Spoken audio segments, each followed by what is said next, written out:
Ya, ini kita di depan Akebono. Oke, kita bincang-bincang santai ini ya. Saya sambil makan, teman-teman. Oke, mantap. Apel Slovakia. Apel Slovakia, produk asli tanpa pestisida. Nah, ini seperti yang kita ketahui, seperti di video sebelumnya, Mas Marianto ini dulu pernah dari Jepang. Boleh cerita dong langkah-langkah kerja ke Jepang itu seperti apa? Ya, kita bagi jadi 2 part lah ya. Yang pertama kerja di Jepang, terus yang kedua ke Slovakia gitu. Oke, bisa. Oke, ya sambil makan apel. Bisa cerita dong? Langkah saya untuk penjelasan saya itu simpel, nggak bertele-tele teman-teman.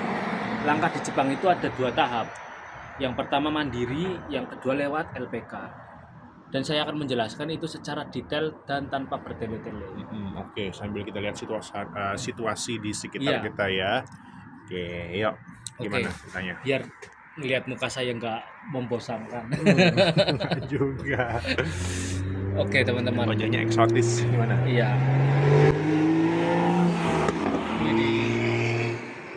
Jadi untuk masuk ke Jepang itu ada 2 tahap. Saya jelaskan lagi. Yang pertama lewat mandiri, yang kedua itu lewat LPK.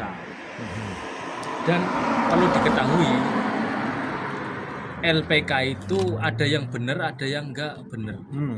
Yang saya sebutkan yang langkah saya aja ya. Saya lewat LPK Minori. LPK Minori yang pertama itu mendaftar lewat website di www.minori.co.id. Setelah mendaftar lewat website, Anda bisa menghubungi langsung nomor kontak pihak rekruter di Minori. Apakah Anda sesuai kriteria di Minori atau enggak? Kalau misalkan sesuai kriteria, Anda akan dipanggil untuk tes. Nah, tes tahap pertama itu tes psikolog. Ya seperti matematika, seperti ya tes-tes psikolog yang udah pernah ada di perusahaan-perusahaan lain. Yang kedua, Anda akan melakukan tes fisik seperti push up, sit up, sama angkat beban. Tujuannya apa? Untuk mengetahui kondisi fisik Anda itu benar-benar bagus, tanpa ada cacat, tanpa ada penyakit gitu. Setelah melalui tes psikolog dan tes fisik lolos, Anda akan melalui tahap ketiga. Apa sih tahap ketiga? Tahap ketiga itu tahap interview sama pihak LPK Minori. Tujuan Anda ke Jepang itu apa? Seperti itu. Setelah tes tahap pertama dengan Minori lolos, Anda akan melakukan tes tahap kedua ataupun tes tahap terakhir, yaitu tes kedua interview user dengan pihak Kumiai ataupun pihak agensi dari Jepang. Sebentar, tadi pertama itu tes psikolog. Terus yang kedua tes fisik untuk mengetahui bahwa fisik Anda itu benar-benar fit untuk bekerja di Jepang. Yang ketiga tes interview. Ya, yang ketiga berarti. Sorry. Oke, yang tes interview. Interview itu dibagi 2. Ada interview LPK Minori sama interview user. Ketika interview LPK Minori Anda lolos, Anda akan melakukan tes selanjutnya, yaitu tes interview user. Interview user itu interview sama pihak perusahaan langsung. Singkat ceritanya, setelah interview user Anda lolos, Anda akan melakukan ke pendidikan bahasa Jepang selama 6 bulan. Setelah pendidikan bahasa Jepang 6 bulan, selama pendidikan bahasa 6 bulan, Anda akan dibikinkan paspor oleh pihak Minori, itu tanpa membayar. Sama pihak dokumen-dokumen Anda seperti dokumen pribadi, dokumen pengalaman kerja, dan dokumen untuk untuk tinggal di Jepang itu akan diurus semua pihak Minori. Seperti itu. Setelah mengurus dokumen selesai dan pihak perusahaan memanggil Anda untuk bekerja, yaitu pendidikan selama 6 bulan itu cukup untuk Anda bisa berangkat ke Jepang dan siap bekerja di Jepang. Dan setelah Anda dapat informasi untuk siap berangkat ke Jepang, Anda bisa menyiapkan diri untuk bekal Anda seperti pakaian, makanan, logistik untuk dibawa selama di Jepang selama persiapan 1 bulan, dan untuk bekal hidup di sana. Sebenarnya simple, dan biaya saya totally untuk LPK Minori sendiri itu biayanya itu kalau yang kontrak 1 tahun dulu saya itu 23.500.000 itu bersih. 23.500.000 bersih, sudah termasuk ya? Tahun? Paspor tahun 2022. Oke, termasuk paspor, visa, tiket pesawat, sudah lengkap semuanya. Syaratnya itu dari usia berapa sampai berapa? Kalau di Indonesia, sebenarnya di Jepang itu nggak punya syarat sih ya, nggak ada syarat. Tapi kalau Indonesia sendiri itu LPK Minori itu mematok syarat itu maksimal itu 26 tahun. Tapi ada juga kok temanku yang umur 30 tahun berangkat kok. Jadi itu sebenarnya kerja di luar negeri, Jepang, Korea, sama Eropa itu nggak ada syarat. Cuma di Indonesia yang ada syarat. Kenapa ya seperti itu ya? Tahu nggak alasannya Jen? Saya nggak tahu. Aduh. Saya nggak tahu. Soalnya ada juga konvensi.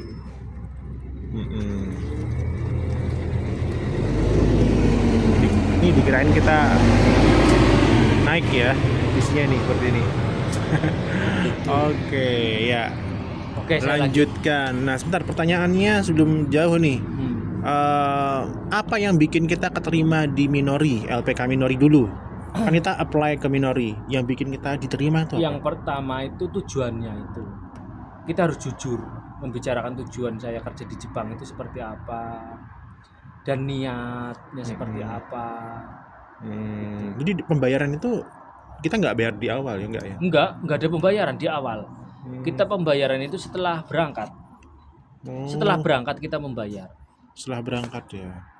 Jadi itu LPK Minori itu LPK terbaik. Mantap, recommended ya. Recommended.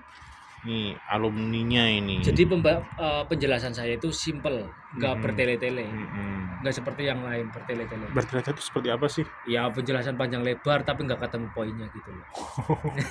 Panjang lebarnya itu sampai mana ini?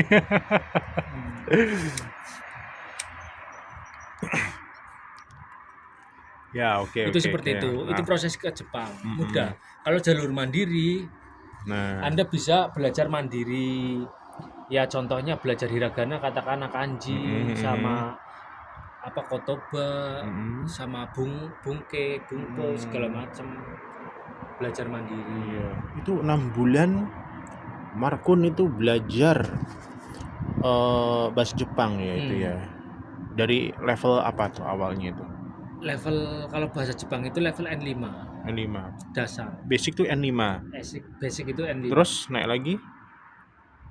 Naik lagi N4. Oh gitu. Jadi naiknya ini ya mundur ya.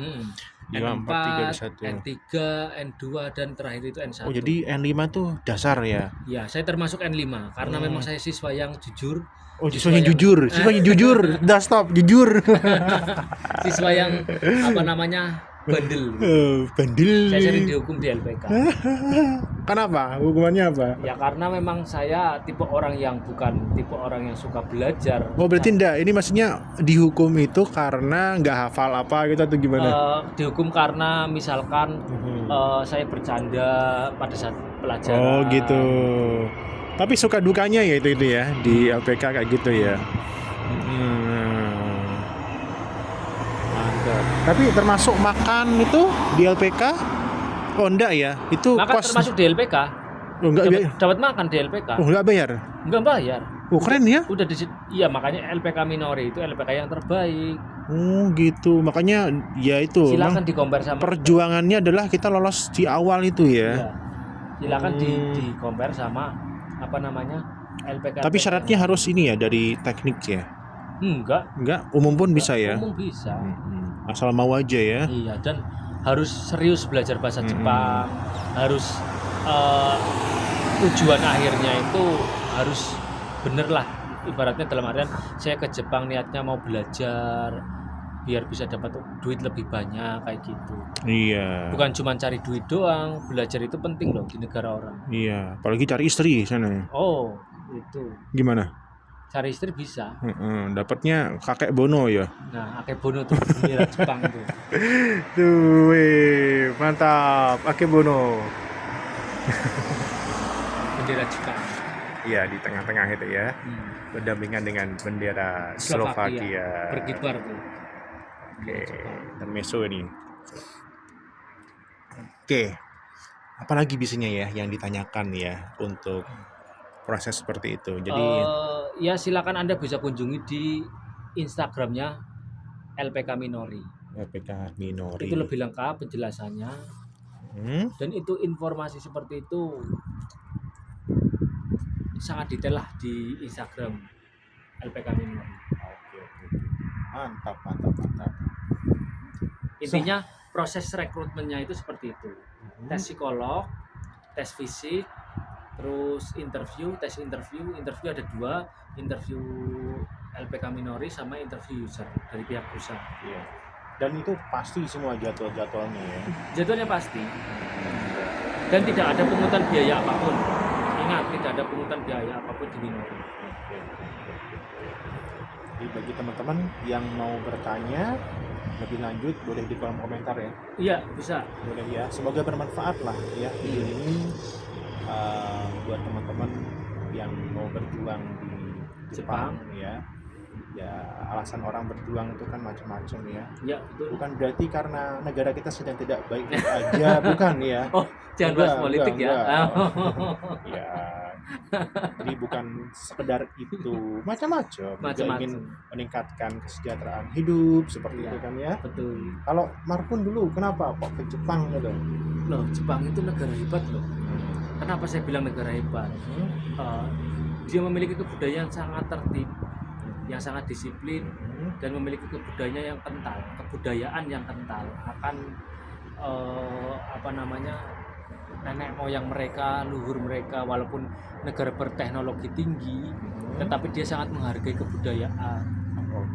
Dan banyak sekali ilmu-ilmu yang didapat di Jepang. Kalau misalkan Anda memang benar-benar pengen belajar tentang Jepang, semuanya. Jadi budaya di sini bukan tentang sekedar tentang seni atau apa, bukan. Budaya ini tentang cara hidup. Nah, betul sekali. Karakteristik apa yang bisa kebaikan yang bisa kita tiru seperti itu kan, tentang bagaimana berdisiplin seperti itu ya. Iya.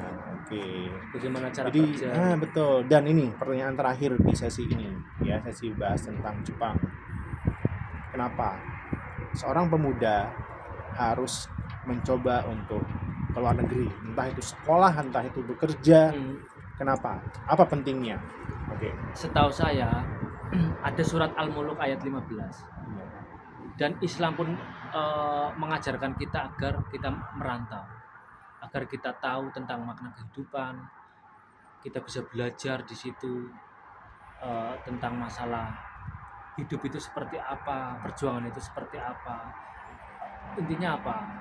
Dalam surat Al-Muluk, artinya aja ya, Arabnya saya nggak tahu. Artinya Allah itu telah menciptakan isi dunia, dan berkelilinglah di segala penjuru dunia, dan makanlah dan nikmatilah rezekinya, dan di kemudian hari Anda akan kembali kepadanya. Seperti itu setidaknya isi ayat surat Al-Muluk ayat 15.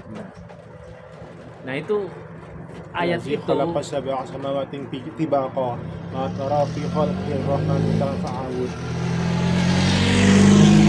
kurang lebih ya. Dan ayat itu menjelaskan tentang masalah perjuangan hidup merantau, keliling dunia. Kita tahu, di Jepang ada tempat seperti ini. Ya banyak lah. Kebudayaannya seperti ini, makanannya seperti ini, orang-orangnya seperti ini, karakteristiknya seperti ini, gaya hidupnya seperti ini. Di Eropa seperti ini, di Korea seperti ini. Itu surat Al-Muluk ayat 15. Mantap. Jawabannya itu sih sebenarnya. Jadi penting ya. Itu para pemuda-pemuda jangan ragu untuk melangkahkan kaki ke negeri orang. Bukan karena kita rendah, betul sekali. tapi karena Allah itu menyuruh kita untuk keliling dunia. Iya. Ada suratnya, surat Al-Mulk ayat 15. Silahkan dicek ya. Dan jangan takut. Dan yang namanya pengorbanan, insya Allah akan menghasilkan sebuah ini ya, hasil yang indah, hasil yang baik ya. Semakin kita berjuang, semakin kita berkorban, insya Allah ya kebaikan akan menghampiri kita. Seperti itu. Yang namanya jauh dengan keluarga ya. Ya, Tidak mudah ya. Tidak mudah. Ya. Kita harus hidup mandiri. Nah, itu. Dan tentu saja hal ini pun bisa menginspirasi orang keluarga kita, kerabat kita, teman-teman kita, orang-orang tersayang seperti itu. Ya gitu ya. Selamat berjuang, selamat beraktivitas, dan selamat untuk ini ya menginspirasi, inspirasi dunia. Iya, semangat, tetap semangat. Oke, arigatou gozaimasu. Arigatou gozaimasu. Dozo yoroshiku onegaishimasu. Jamatane. Jamatan. Oke.